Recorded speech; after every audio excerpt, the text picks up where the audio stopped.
दोस्तों easy solution 91 के YouTube channel में आप सभी का बहुत बहुत स्वागत है। आज हम लोग वास्तविक संख्या और बहुपद के कुछ ऑब्जेक्टिव को लेके आए हैं।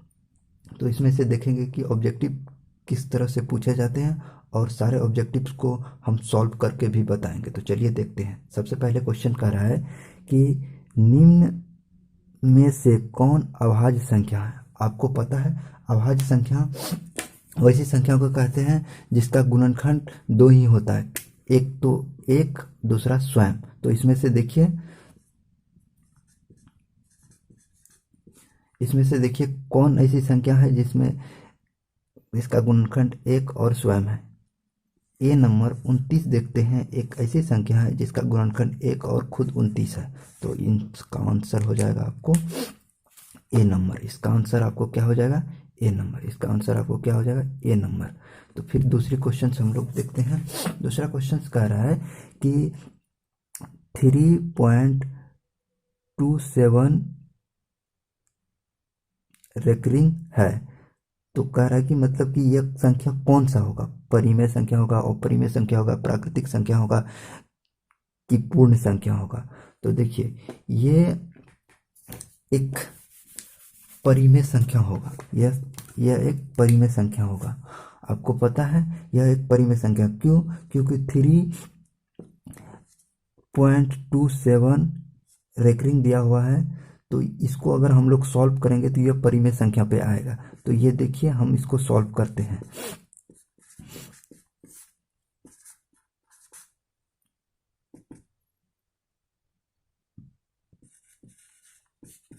देखिए ये 300/99 आया। परिमेय संख्या p/q के रूप में रहता है, इसीलिए ये क्या हो जाएगा आपको बी नंबर एक परिमेय संख्या है। तो चलिए हम लोग फिर 3 नंबर क्वेश्चन देखते हैं। 3 नंबर क्वेश्चन क्या कहता है? 3 नंबर क्वेश्चन कह रहा है कि द्विघात बहुपद इतना के शून्यक होंगे। द्विघात बहुपद x² + 3x + 2 के शून्यक होंगे।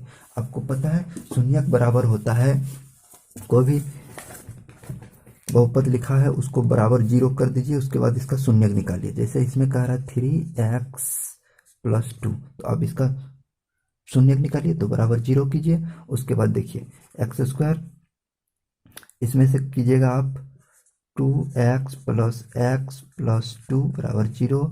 तो ये कॉमन लीजिए, दोनों में से x कॉमन हुआ, x + 2 + 1 कॉमन हुआ, x + 2 बराबर 0 हुआ।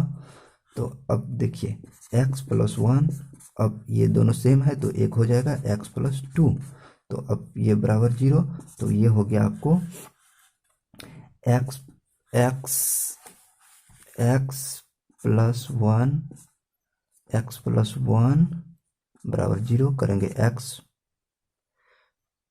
बराबर -1। दूसरा है x + 2 बराबर 0 करेंगे, x बराबर -2। तो इसका शून्य क्या क्या हो गया? एक हो गया -1, दूसरा हो गया -2। तो इसमें से देखेंगे कि -1 -2 किस ऑप्शन में है। देखिए -1 -2 आपको ऑप्शन नंबर ए में दिखाई दे रहा है, इसीलिए इसका आंसर हो जाएगा आपको ए नंबर। अब दूसरा क्वेश्चन कह रहा है आपको कि निम्न में से कौन सा अपरिमेय नहीं है। आप इसमें से आप एक ढूंढिए। इसमें से क्वेश्चन कहा कि निम्न में से कौन सा अपरिमेय नहीं है। तो आप अपरिमेय संख्या की परिभाषा जानते हैं क्या होता है? कि वैसी संख्या जो रूट के रूप में रहता है वह अपरिमेय संख्या होता है। तो इसमें से क्वेश्चन कह रहा है कि निम्न में से कौन अपरिमेय संख्या नहीं है। आप इसमें से ढूंढ कर बताइए कौन अपरिमेय संख्या मतलब रूट के रूप में नहीं है।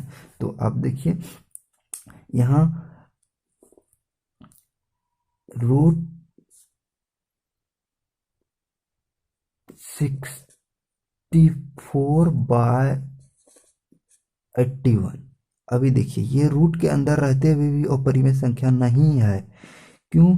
क्योंकि देखिए 64 का वर्गमूल हो जाता है आपको 8 और 81 का वर्गमूल हो जाता है आपको 64 का वर्गमूल हो जाता है 8, 81 का वर्गमूल हो जाता है आपको 9। तो ये हो गया 8/9, मतलब ये परिमेय संख्या के रूप में है, अपरिमेय संख्या नहीं है। तो इसीलिए इसका ऑप्शन आपको कितना हो जाएगा, ए नंबर। इसीलिए इसका ऑप्शन आपको कितना हो जाएगा, ए नंबर। इसीलिए इसका ऑप्शन आपको कितना हो जाएगा, ए नंबर। अब 5 नंबर क्वेश्चन कह रहा है, 5 नंबर क्वेश्चन कह रहा है कि यदि बहुपद P X square minus 2x minus 4 के शून्यक alpha into beta, alpha comma beta हो तो अल्फा इंटू बीटा का मान है।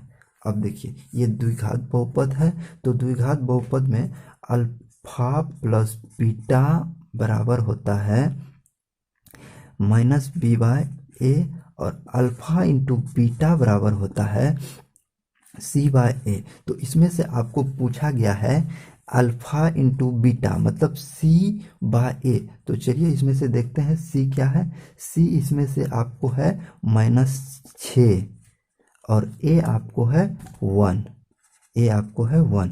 तो इसी में से हम लोग बैठा देंगे, तो ये हो जाएगा आपको अल्फा इंटू बीटा बराबर -6/1, दैट मीन्स -6। तो चलिए देखते हैं किस ऑप्शन में -6 है। तो बी नंबर के ऑप्शन में क्या है, -6 है। तो इस क्वेश्चन का आंसर आपको बी नंबर हो जाएगा। तो आपको बी नंबर में गोला करना। लास्ट क्वेश्चन 6 नंबर का कह रहा है कि निम्न में कौन अपरिमेय नहीं है। अब इसमें भी आपको ढूंढना है कि किस नंबर में रूट नहीं होगा। देखिए इसमें से आपको डी नंबर जो कह रहा है, डी नंबर है √121। आपको पता है इसका वर्गमूल होता है 11। तो 11 के नीचे कुछ नहीं तो 1, ये परिमेय संख्या हो गया, तो ये अपरिमेय संख्या नहीं। तो इसका आंसर क्या हो जाएगा आपको, डी नंबर √121। तो चलिए हम लोग फिर आगे की तरफ देखते हैं। 7 नंबर क्वेश्चंस कह रहा है, 7 नंबर क्वेश्चंस कह रहा है आपको कि निम्नलिखित में कौन बहुपद नहीं है। तो अब बहुपद के लिए भी कंडीशन है, बहुपद के लिए भी कंडीशन होता है कि अब जो बहुपद की जो चर होती है वो ना ही बट्टे के रूप में रहेगा और ना ही चर पर माइनस पावर रहेगा और ना ही चर पर रूट अंडर रहेगा। तो इन सब तीनों के अलावा अगर कोई दूसरा है तो वो क्या हो जाएगा, बहुपद होगा। अगर बहुपद में ये सब कंडीशन लगा रहेगा तो बहुपद नहीं होगा। तो देखिए इसमें से ये तो बहुपद है, ये भी बहुपद है, क्योंकि यहाँ रूट देखिए अपरिमेय में अचर में है, चर में नहीं। अब देखिए सी नंबर में 1/x-1। तो देखिए आपको अभी क्या बताए कि बट्टे के रूप में चर नहीं रहना चाहिए, तो यहाँ बट्टे के रूप में है, तो इसीलिए इसका आंसर हो जाएगा आपको सी नंबर। इसीलिए इसका आंसर आपको हो जाएगा सी नंबर। तो चलिए 8 नंबर की तरफ हम लोग 8 नंबर में देखते हैं क्या कहता है क्वेश्चन। 8 नंबर में क्वेश्चन कह रहा है कि यदि पी एक्स बराबर एक्स स्क्वायर माइनस 3x-4 तो पी एक्स का एक शून्यक होगा। आपको पता है जो भी बहुपद दिया हुआ है x² माइनस 3x-4, इसको क्या करो, शून्यक निकालना है तो आप क्या करो, बराबर 0 कर दो। बराबर जब 0 कीजिएगा तो इसमें से x का वैल्यू आपको आ जाएगा 4, x का वैल्यू 4 आएगा और एक भी आएगा, तो आप उसमें से कोई दिक्कत नहीं, एक 4 है तो इसमें लिए बी नंबर में ऑप्शन 4 दिया, तो इसका आंसर हो जाएगा आपको बी नंबर 4। तो चलिए हम लोग फिर आगे क्वेश्चन 9 नंबर का देखते हैं। इसमें से क्या कहता है, इसमें से कहता है कि यदि किसी द्विघात बहुपद पी एक्स बराबर x² माइनस 2x प्लस 5 के शून्यक अल्फा कोमा बीटा हो तो अल्फा प्लस बीटा का मान निकालिए। अभी आपको तुरंत बताए थे अल्फा प्लस बीटा द्विघात बहुपद में होता है -b/a। तो अब इसमें से एक बहुपद दिया हुआ है कि बहुपद दिया हुआ है x² माइनस 2x प्लस 5। अब इसमें से देखिए b ये हो गया, b हो गया और a कुछ नहीं तो 1 है, तो यहाँ क्या हो गया आपको, a हो गया ये हो गया और c हो गया ये। तो इसमें से हमको निकालना है अल्फा प्लस बीटा बराबर क्या होता है। अल्फा प्लस बीटा बराबर होता है, अल्फा प्लस बीटा बराबर होता है आपको -b/a। तो देखिए यहाँ -b, तो अब उसके जगह पे बैठा दीजिए। माइनस तो है ही यहाँ, बट 2 भी माइनस में है, तो -2, इसके नीचे कुछ नहीं तो 1 है। तो देखिए अब इसको सॉल्व कीजिएगा तो माइनस माइनस प्लस हुआ, 2/1। अब इसको ये सॉल्व कीजिएगा तो ये हो जाएगा 2। तो अब देखिए इसमें से आपको क्या कहा कि अब 2, इसका आंसर क्या आपको निकला 2। तो इसमें से देखेंगे 2 किस ऑप्शन में दिया हुआ है, 9 नंबर का।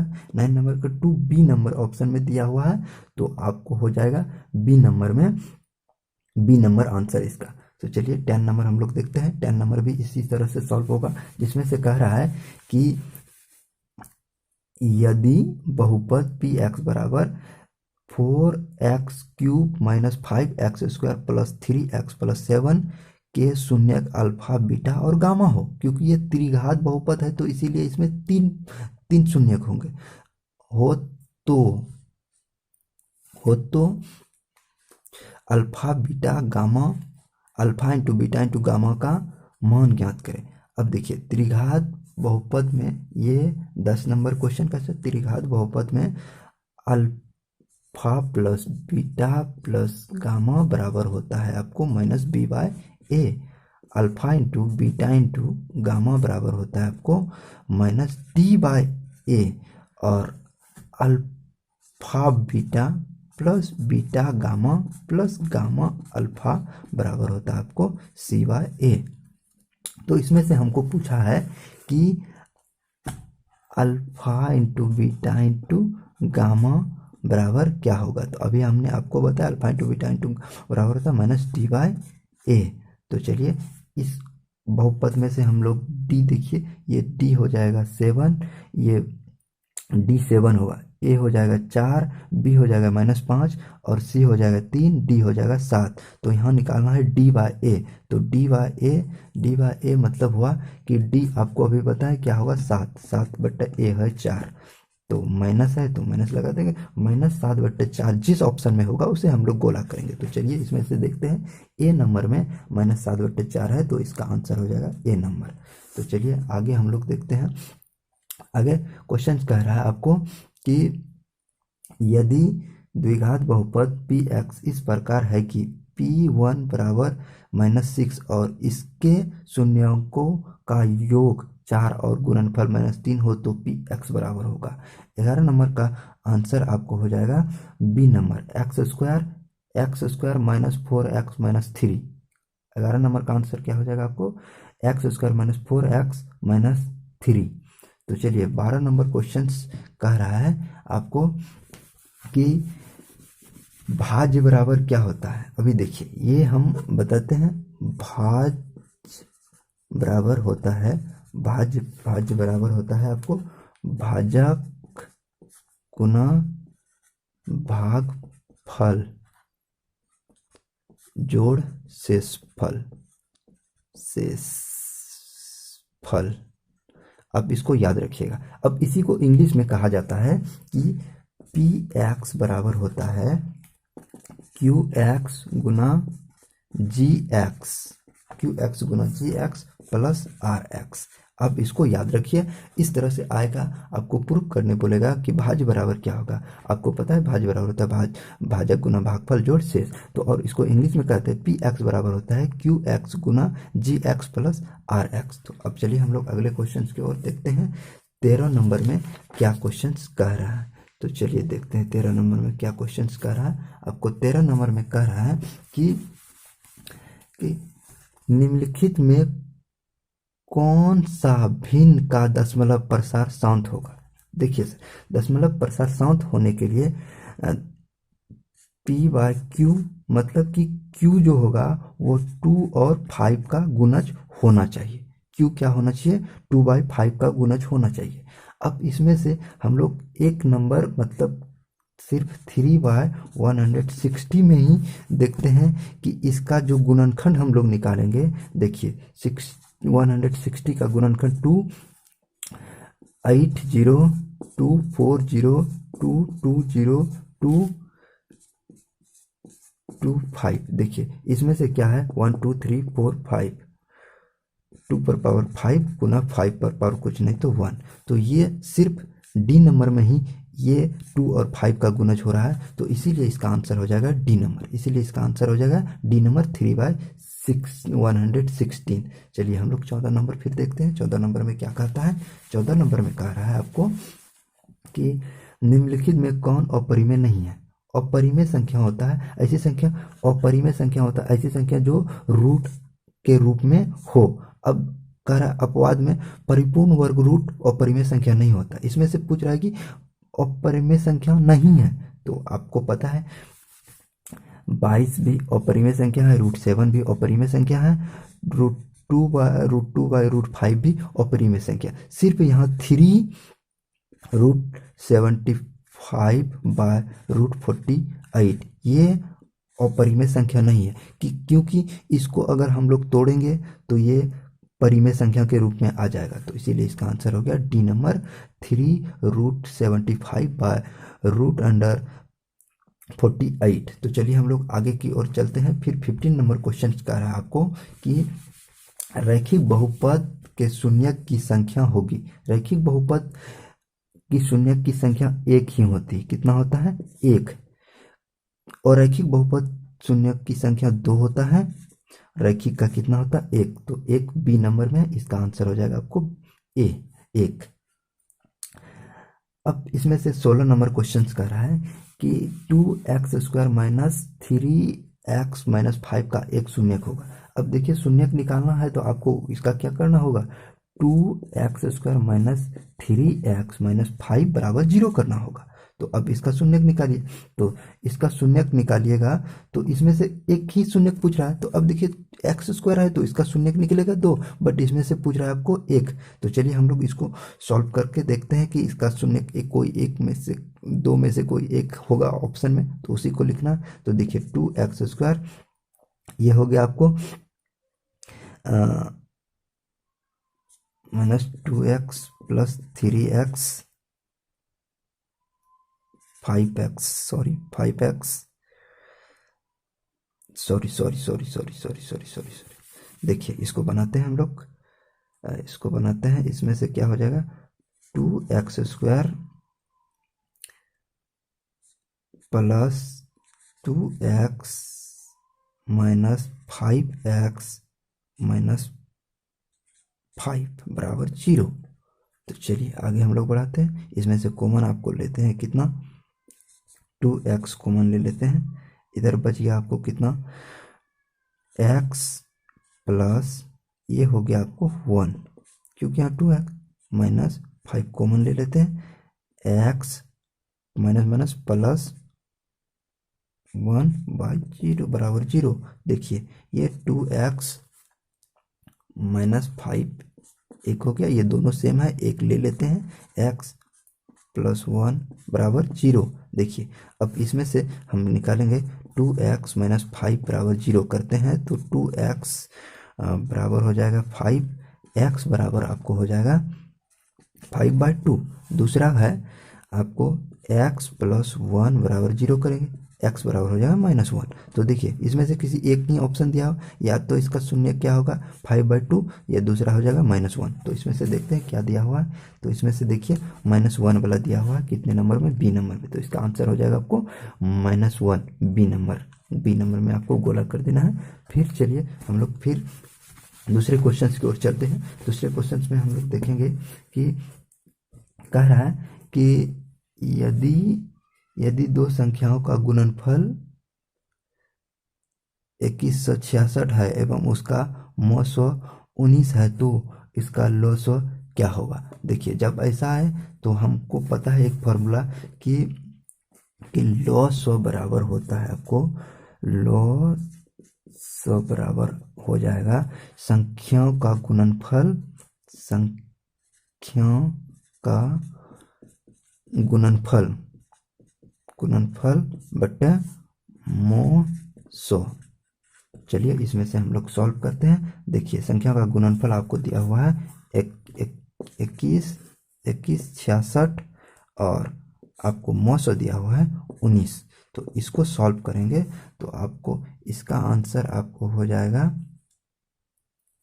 इसका आंसर आपको हो जाएगा क्या? 114, 114। तो ये क्या है, सी नंबर में 114 ऑप्शन है। तो ये सी नंबर में आपको क्या करना, गोला लगा देना। अगर आपको वीडियो अच्छा लगा तो आप इसको लाइक और सब्सक्राइब करिए। धन्यवाद।